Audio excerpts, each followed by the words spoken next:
So this is the 606, and basically it's doing all the triggering. So those two sounds that I've just shown you, they're getting their triggers from the 606 because it's got two sockets here, trigger outs. So when you program, it's done in a pretty economical way. I'm just going to try and find a blank.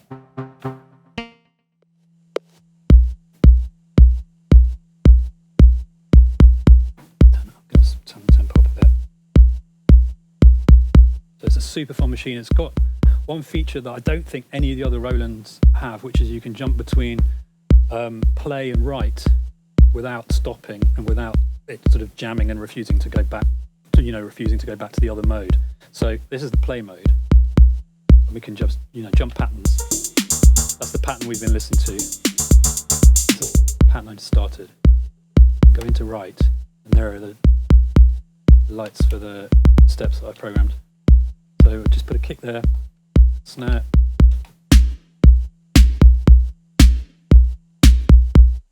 Okay. Hi-hats, bills, we'll get you in a second. So I just wanted to show you this, the toms.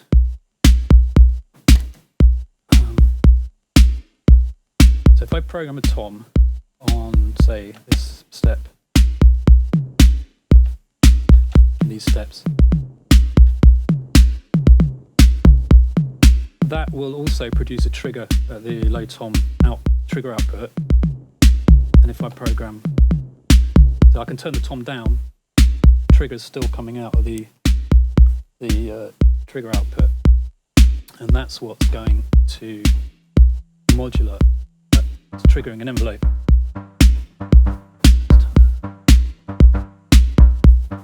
So that was the tom.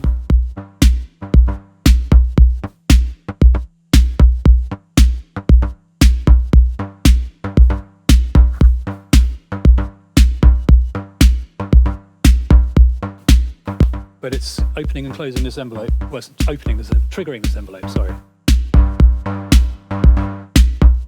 And it gets super fun because it's so quick just to go.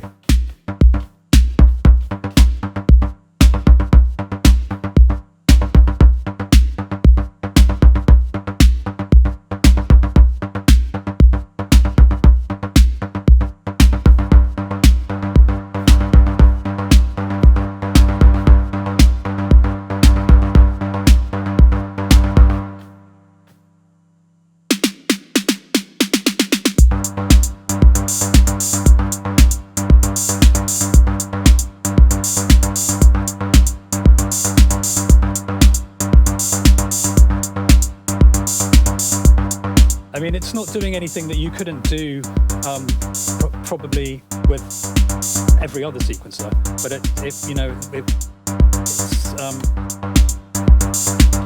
it lends itself to a certain kind of playfulness. But there's a trigger out for the high tom as well, so that's how I'm triggering two sounds.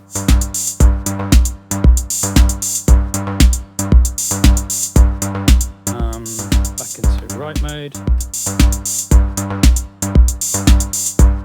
Why are there high toms? Okay.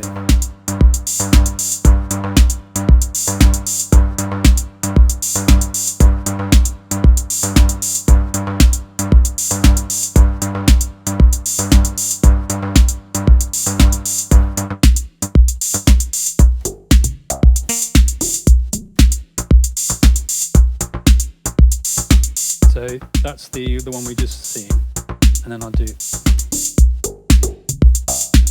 That's the one controlling the waspy sound. So the high tom is doing the waspy sound, and low tom is doing the other sound, and then together you get.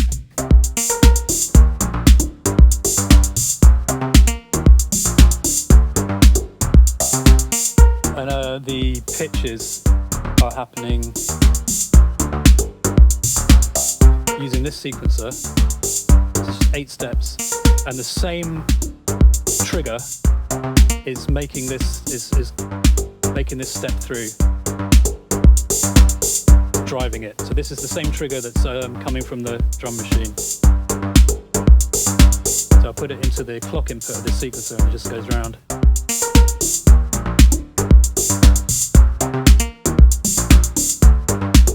only one of the triggers. Only one of the triggers is moving the sequencer. This is complicated. Only one of the triggers coming out of the drum machine is moving the pitch sequencer. So the pitch only changes when the low tom fires. So the high tom fires in between. It will be on whatever pitch the low tom last triggered. So it starts to get complicated, but it starts to get complex in a nice way.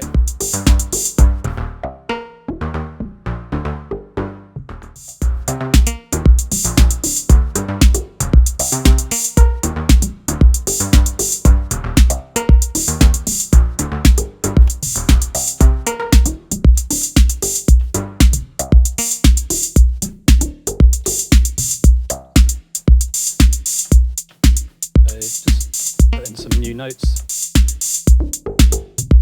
So this is the high tom. So the high tom is moving the sequencer, the pitch sequencer.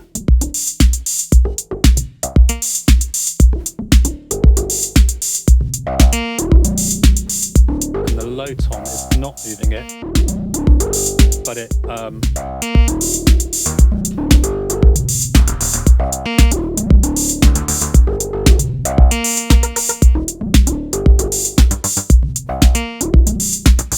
and because there are 8 steps in the pitch sequencer, but there is 1 to 16 any combination really in the rhythm. It's going to be quite a long time before you get a repeat.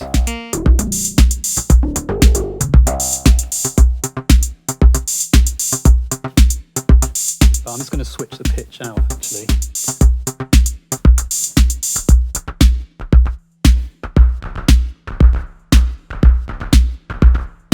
Turn the tempo up.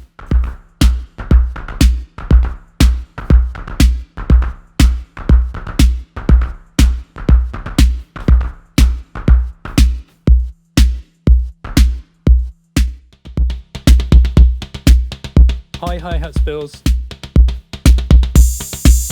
I don't think that's what you wanted. That's not right. It's quite cool though.